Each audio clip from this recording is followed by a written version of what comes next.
안녕하세요. 이번에도 수련목회자 공부하는 걸 조금이라도 도움이 되는 영상을 한번 제작해 보려고 두 번째 시간을 맞았습니다. 제가 시험 공부를 했었을 때는 보통 5월 달쯤에 졸업시험을 봤는데요. 그 이후에 이제 어떻게 준비할지를 서서히 구상했던 기억이 나네요.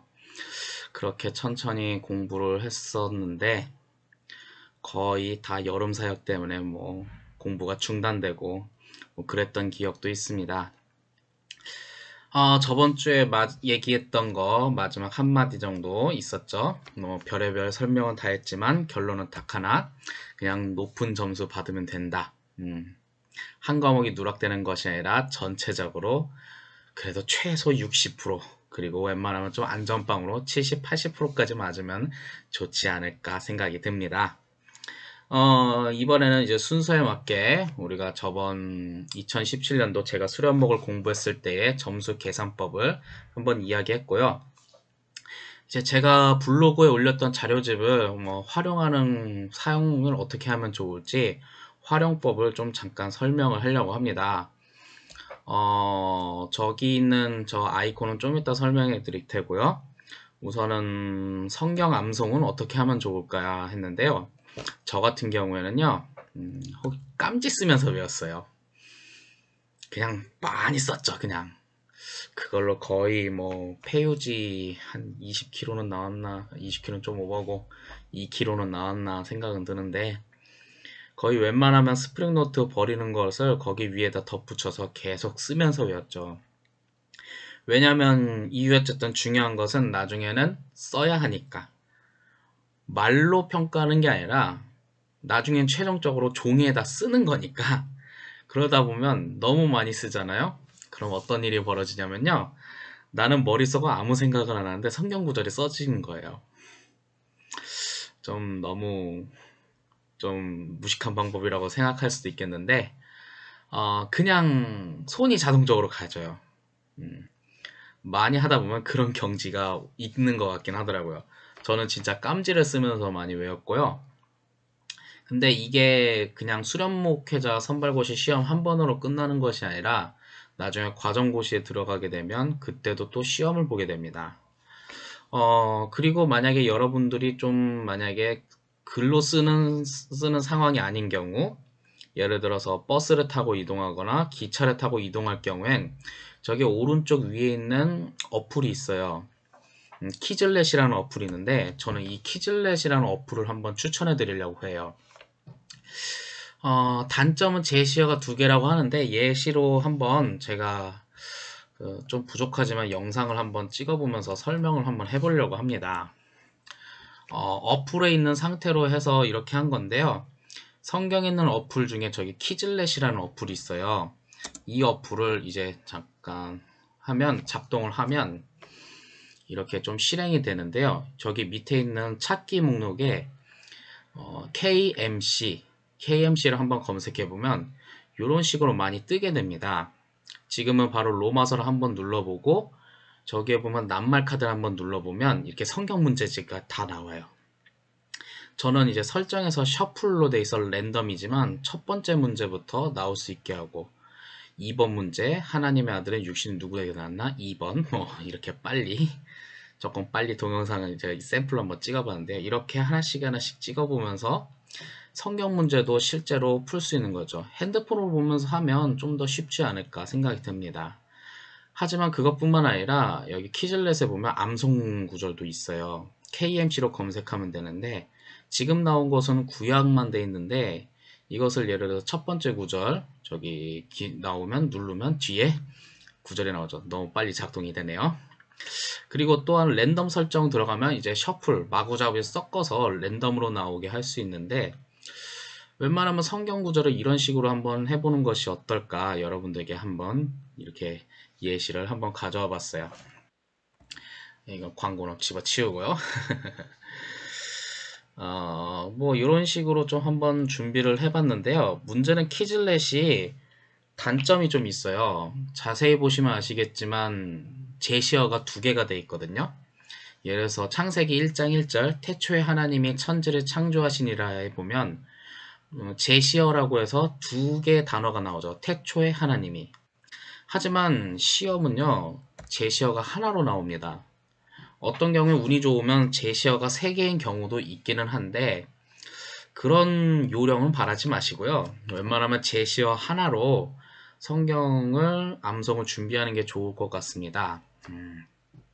창세기 1장 1절 태초에 딱 한마디만 나오면 뒤에 하나님이 천지를 창조하시니라. 요 방식으로 암송하는 것을 여러분들에게 추천드립니다. 그리고 여러분들이 혹시 아실런지 모르는데요. 부분 점수 있습니다.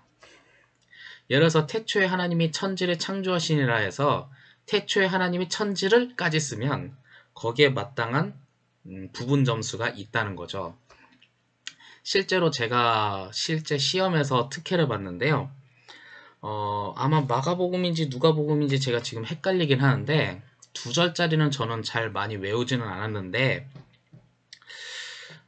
신약 성서에 쫄쫄쫄쫄쫄쫄 엄청나게 길다가 마지막에 딱 2줄짜리지만 두 번째 절에 그러므로 인자는 안식일의 주인이라 라는 짤막한 두 번째 구절이 있어요. 저는 마지막 시험 들어갈 때 그거 한 번만 보고 아 이런 구절이 있구나 하고 뒷구절만 그냥 심심해서 진짜 시험 보기 전 5분 전에 외우고 들어갔었죠. 근데 그게 진짜 시험에 나왔던 거예요. 와, 두 번 앞에 구절은 다 까먹었고요. 뒷구절 그러므로 인자는 안식일의 주인이라 그거 딱 썼더니 그거 부분 점수 맞았던 아주 재미난 기억이 있었죠. 그러니까 웬만하면 부분을 몰라서 안 쓰는 경우는 없었으면 좋겠어요. 그냥 쓰세요. 뭐 단어를 뭐 예를 들어서 개역 한글이냐 개역 개정이냐라고 헷갈리시는 분들이 있을지도 모르겠는데 제가 시험을 봤었던 2017년도 선발고시 때는요 개역 한글을 써도 인정이 됐었어요. 근데 요즘은 모르겠습니다. 어떻게 하려는지.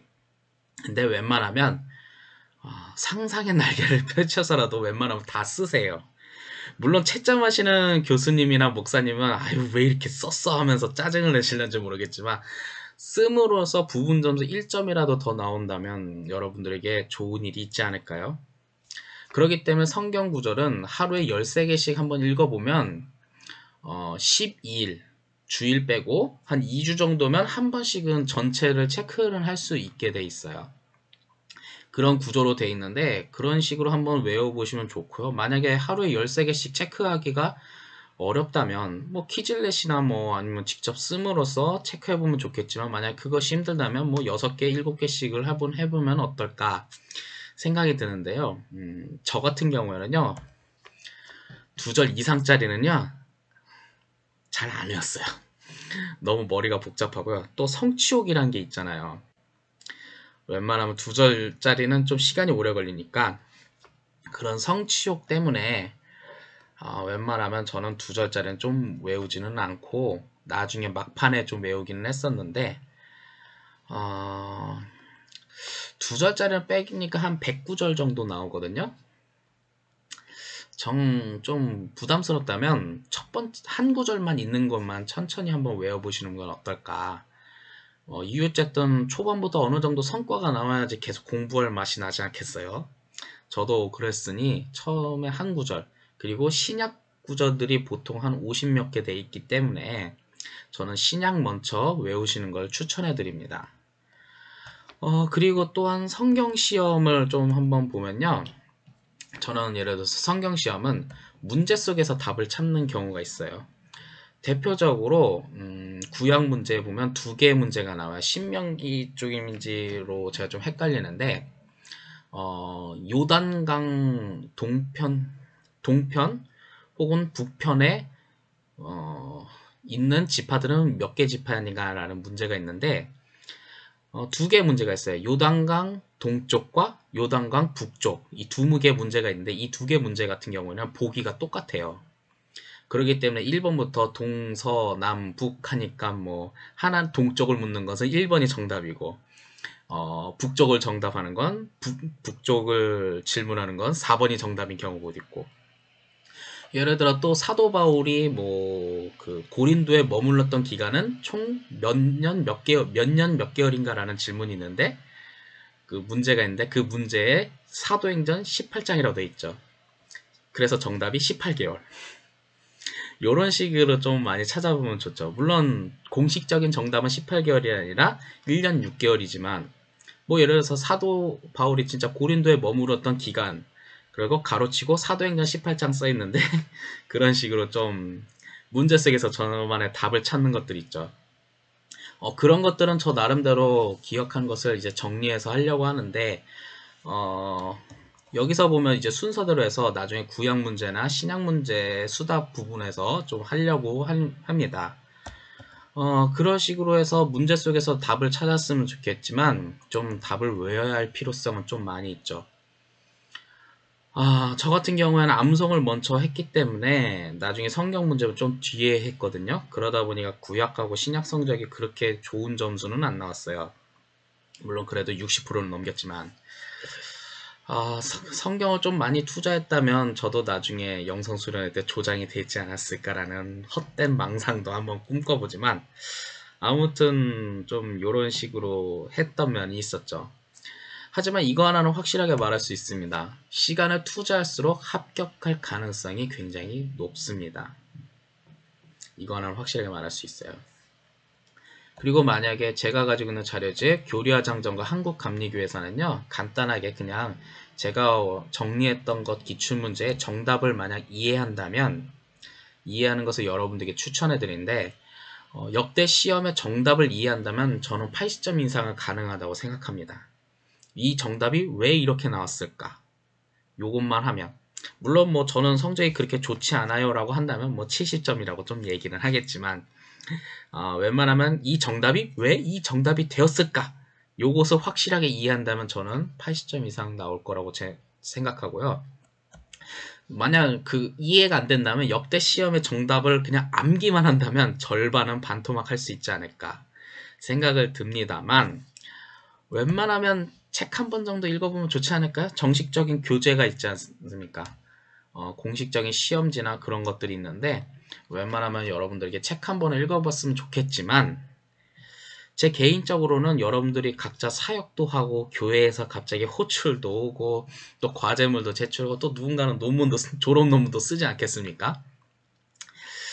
만약에 시험이 1년 이상 남으신 분들에게는 책 한 번 읽어보는 것을 추천해드려요. 교리화장 정도 그냥 처음부터 끝까지 쭉 한번 읽어봤으면 좋겠어요. 재미없어도 뭐 한번 읽어보면 그냥 이런 거구나 하는 게 있으면 좀 자신감이 좀 생길 텐데, 만약에 이제 사역하느라 또한 시험이 1년 이상이 남지 않았다면 그냥 기출문제만 외우세요. 참고로 교리화장정과 감리교회사는요, 나중에 진급과정 들어가면요, 거기서 또 시험 안 봅니다. 성경만 봐요. 참고로 남부연의 기준입니다. 그런데 그래도 웬만하면 저는 여러분들이 그래도 감리교회에서 목회를 하신다면 한 번 정도는 읽어보는 것을, 최소 한 번은 읽어보는 것을 여러분들께 추천드려요. 그리고 감리교회사 같은 경우에는 어떻게 준비하냐면, 우선 저는 조직신학이 좀 약해요. 제가 공대를 나와서 그런지 왠지 조직신학의 교수님들의 설명에 물은 무리로되 산은 산이로다 이런 느낌이 들다 보니 대체 뭔 소리일까 라는 해서 조직신학이 좀 많이 약하긴 하지만, 이거 하나는 확실하게 말할 수 있는 건 서술형 답안지는 A4 용지 한 장 줍니다. 양면으로. 그리고 앞뒤로 그 한 장을 다 채운다면 앞뒤로 하면 한 문제당 3분의 2페이지 정도 서술할 수 있겠죠. 그러니까 뭐 한 문제 가지고 뭐 한 페이지 이상 써봤자 의미가 없어요. 그리고 만약에 누군가는 뭐 이렇게 말하겠죠. 답안지를 그럼 2장 쓰면 되지 않겠습니까? 네, 2장 쓰십시오. 2장 써도 되는데, 생각해보세요. 역대 시험을 1년에 한 번 시험 볼 때 최소 400명이 시험을 보는데 그 400명이 한 장씩만 써도 400페이지고, 제가 알기로는 그거 시험을 채점하는 게 감신, 협성, 모건 중에 교수님 한 분씩 선발돼서 채점을 하는 걸로 알고 있는데, 400페이지를 만약에 3으로 나누면 한 120페이지 정도 되겠죠. 그 120페이지를 이틀 만에 채점을 해야 하는 채점 교수님의 마음도 좀 생각해봤으면 좋겠어요. 물론 뭐 교수님들이 그래도 오래 써, 많이 써 하면 많이 쓴 놈은 점수 많이 줄 거야 라고 만약 외치는 교수님이 있다면 뭐 어쩔 수 없지만, 솔직히 웨슬리의 신학 사상이나 설교를 통해 하고자 하는 메시지가 솔직히 A4 용지 한 장으로 표현한다는 건 너무 좀 부족하죠. 그렇기 때문에 웨슬리 신학의 진짜 핵심적인 것만 그냥 적었으면 좋겠어요. 한 문제당 3분의 2 페이지 정도, 한 페이지에서 3분의 2 정도 되는. 그렇기 때문에 저는 뭐 라떼 얘기해서 참 죄송하지만 제가 시험 봤을 때는 26개의 설교문인데 최근 2년 동안은 15개로 줄었고요. 이 15개 안에서 나온다고 합니다. 나왔습니다. 그렇기 때문에 이렇게 한번 생각하면 어떨까라는 생각은 드는데 그래도 조직 신학이나 웨슬리 감리교회 저 오타났네. 감리교의 신학 같은 경우에는 좀 제가 약하기 때문에 이 정도밖에는 설명을 할 수밖에 없다는 거는 죄송하네요. 어쩌겠습니까? 저도 약한 부분은 있는데요. 그리고 제가 분명히 여기서 말한 건요. 3분의 2쪽이 아니라 3분의 2 페이지라고 분명히 얘기를 했습니다. 쪽과 페이지는 여러분들이 단위를 구분할 수 있을 거라고 생각하고요. 이제 교리화 장정에 대해서 잠깐 제가 아는 대로 좀 수다를 한번 해보려고 합니다. 교리화 장정은 이제 어떤 식으로 나오냐 하면 총 33문제가 나왔어요. 근데 희한한 건 제가 시험을 봤던 2017년도에는요 50문제 나왔거든요. 근데 그 앞뒤로는 33문제 나왔는데 갑자기 저 때문에 50문제 나왔어요. 근데 그 이후로 33문제로 쭉 나오는데 조금 억울하더라고요. 진짜 억울했어요. 그래서 아무튼 33문제, 한 문제당 3점인데 이렇게 하면 100점 만점에 99점이거든요. 나머지 1점은 어떻게 됐는지 잘 모르겠어요. 보너스 점수일 거라고 저는 믿고 싶어요. 보너스 점수일 거라고 생각하고요. 그런데 지금은 이제 2022년 수련목회자 선발고시를 여러분들이 준비하고 있어요. 그런데 문제는 2021년 10월 달에 입법의회가 있습니다. 입법의회가 있다는 것은 법을 개정하는 거죠. 그렇다면 교리화 장정 책도 바뀌게 되는 건데 그렇다면 10월 달에 개정되고 체계로 편찬되는 데도 약 한두 달이 걸리는데 그럼 12월 달에 빠르면 11월 늦으면 12월 달에 그 책을 받고 그 다음 한 달도 안 돼서 그 책으로 공부를 한다? 라는 의문이 좀 들기는 합니다. 솔직히 말해서. 어쨌든 총회와 입법의회는 매년 거의 10월 전후로 이제 있으니까. 그런데 지금으로부터 2년 전에 있었던 일을 잠깐 이야기를 하려고요. 제가 기독교 대한감리에 있던 홈페이지에 있는 걸 바로 스샷을 했는데 지금 시험은 2022년 선발고시인데 2020년 수로목회자 선발고시 공고가 떴어요. 그리고 여기는 동영상을 보면 이 공고는 2019년 7월 5일 날에 공지가 됐죠. 그런데 2019년 10월 29일 화요일 날 기독교 대한감리 입법의회가 있었습니다. 즉 뭐냐? 20년 선발고시는 19년도 7월 달에 공지가 됐고 19년도 10월 달에 입법의회가 있으면 이게 도중에 책이 바뀔까 하는 생각하는데 그때 당시 2년 전에는요 개정되기 전 책으로 시험 교재를 낸다고 분명히 참고도서 문헌에 공지로 떠 있습니다. 지금도 기독교 대한감리 홈페이지 가서 뭐 거기 공고란에 한번 검색해 보면 여러분들도 볼 수 있어요. 입법의회가 있는데도 불구하고 그 전 개정되기 전 책으로 시험이 나왔다는 거죠. 미묘하게 하나씩 교정되는 것이 있고 그것 때문에 시험에 좀 영향이 있을는지 모르겠는데 이번 선발고시는 어떨까요?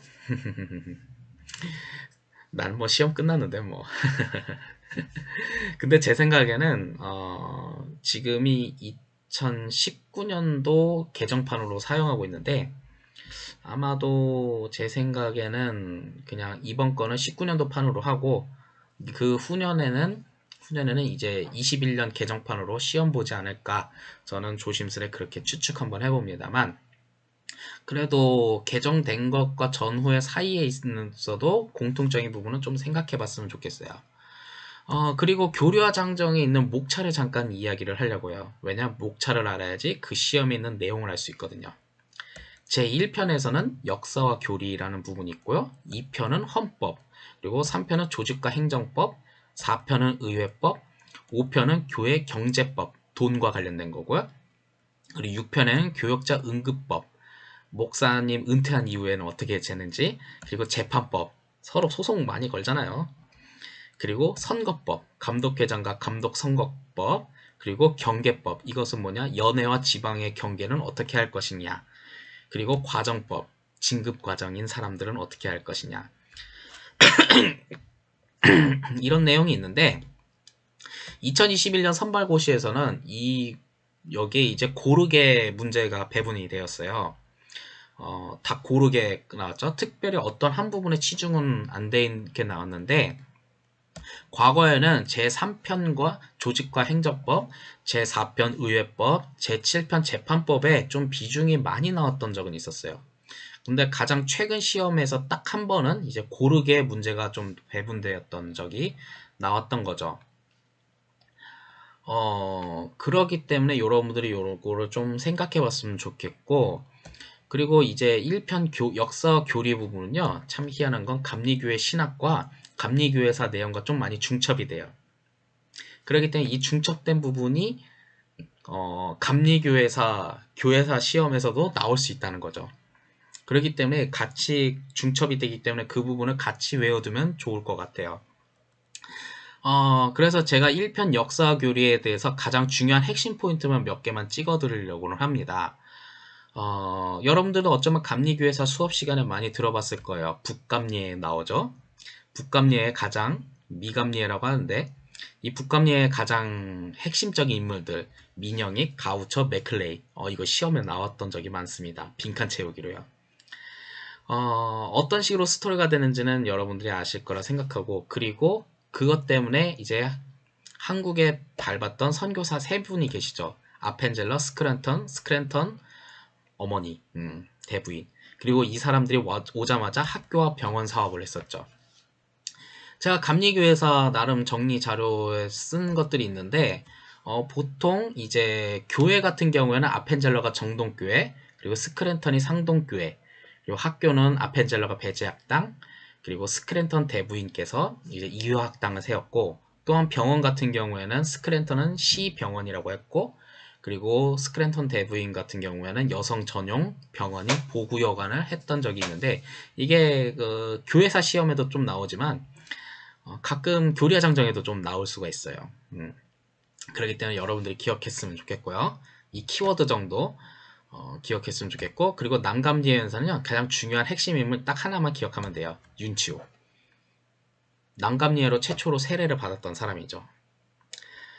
그리고 나서 이제 미감리와 남감리가 통합한 이후에 가장 핵심적인 키워드 있죠. 양주삼.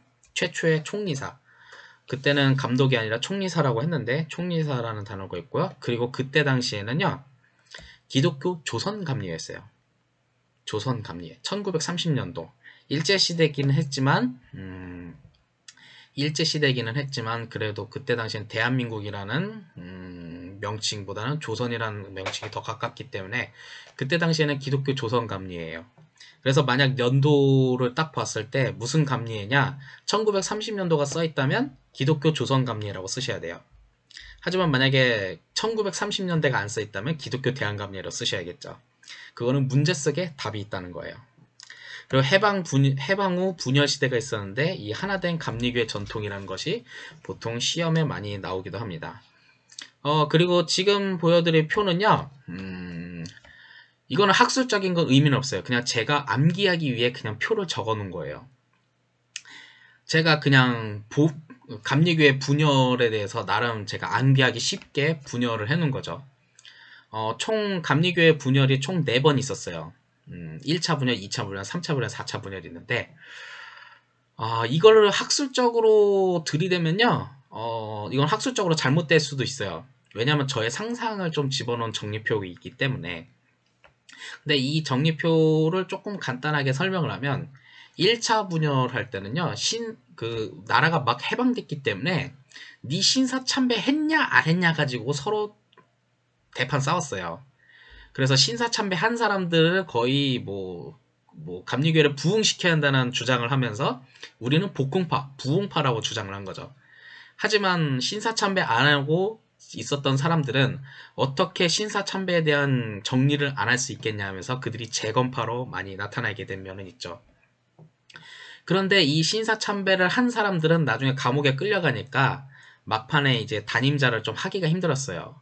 그런데 1950년대 한국전쟁이 있었을 때 이제 웬만한 감리교회 지도자들이 다 그냥 죽고 하니까 그 중에 재능이 있었던 인물 류형기라는 사람이 있었죠.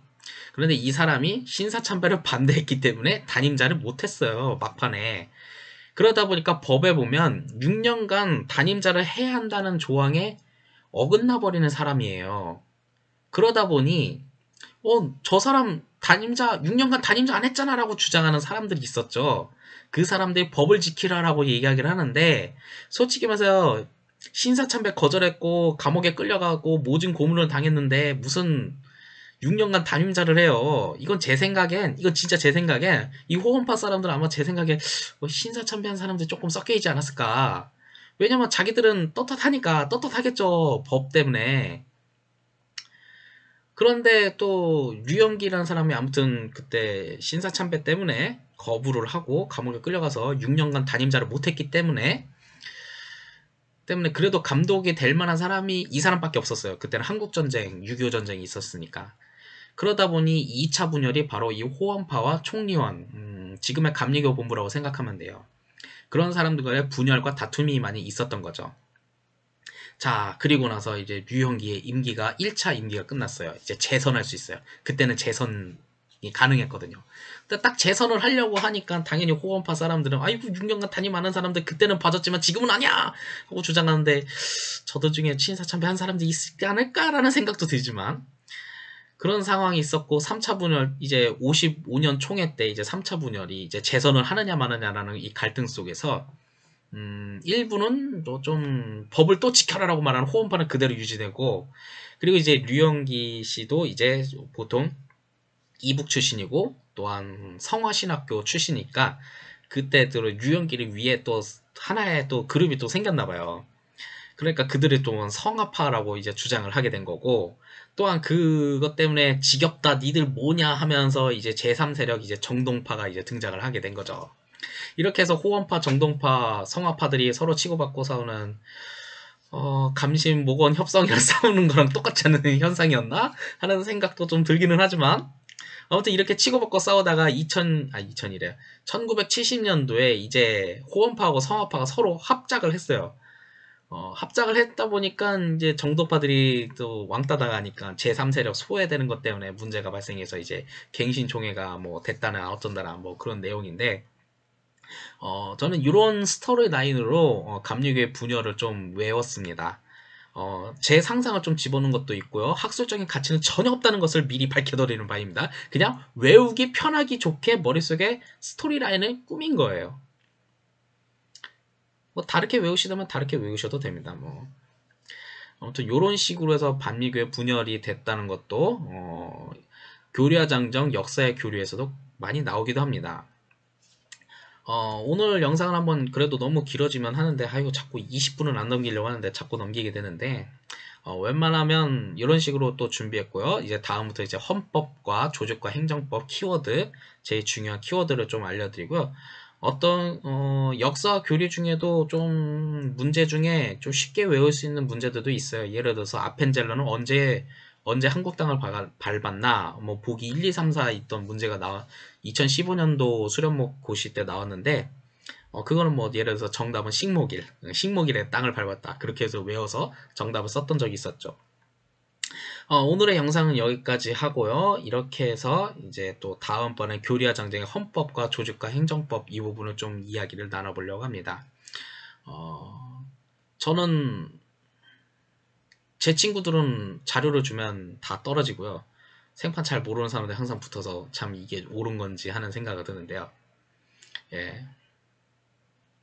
한씨, 윤씨, 김씨, 김씨 또 다른 김씨 좀 붙어라 이번에 좀. 아이 진짜. 아이 내 놈이 이게 참 누군지는 밝히지 않겠어요. 그냥 성만 부를게요. 아무튼 좀 붙어서 좀 도움이 됐으면 좋겠고요. 그리고 그 외에 제가 잘 모르시는 분들 여러분들도 이 영상으로 뭐 4주 공부할 거 3주로 좀 줄어서 여러분들도 또 효율적으로 공부하고 나눌 수 있었으면 좋겠어요.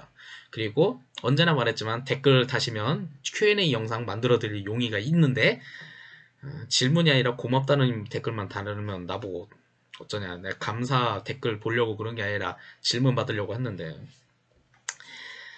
네, 오늘은 여기까지입니다.